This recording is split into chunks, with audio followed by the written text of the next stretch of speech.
Won a major victory tonight after the High Court in Malindi temporarily restrained police officers from using water cannons, tear gas, live ammunition, rubber bullets, crude weapons, brutal force, or any form of violence against those protesting against the Finance Bill 2024. Now, a section of Kenyans have welcomed the ruling, as Paul Kirobi now reports.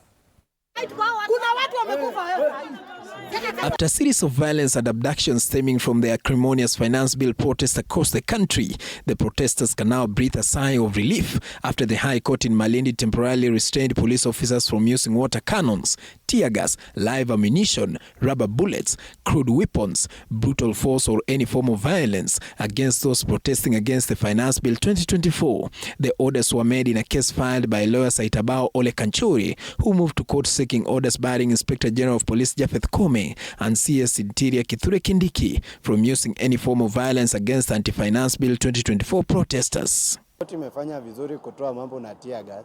Juu hatufai kuzitumia. Juu hata tukiangalianga tu news vizuri utaona at first watu wanaandamana bila peacefully. So by the time police atakuwa amerusha tear gas ndo vitu utokea. So mimi naona wakizitoa watu wanaweza andamana tu peacefully vizuri. According to Kanchuri, the ongoing anti-finance bill protests were met with brutal force by the police despite many of the protesters being unarmed.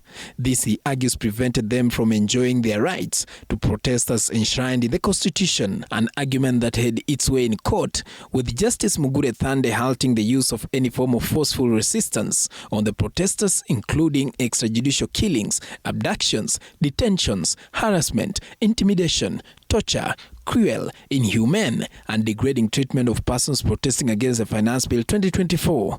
The Inspector General of Police Japhet Kome and Interior CS Kithure Kindiki have also prohibited from imposing any curfews or other restrictions which may limit or fetter the enjoyment of fundamental rights and freedoms of persons protesting against the Finance Bill 2024.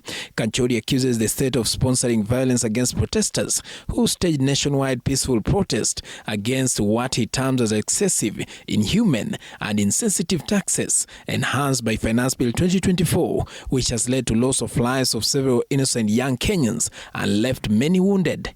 A section of Kenyans have welcomed the ruling, even as the protesters announce more protests in the coming week. Kama imetupilia mbali kwamba tear gas isikuwe inatumika na hiyo maji ya watu kujikuna, ni vizuri.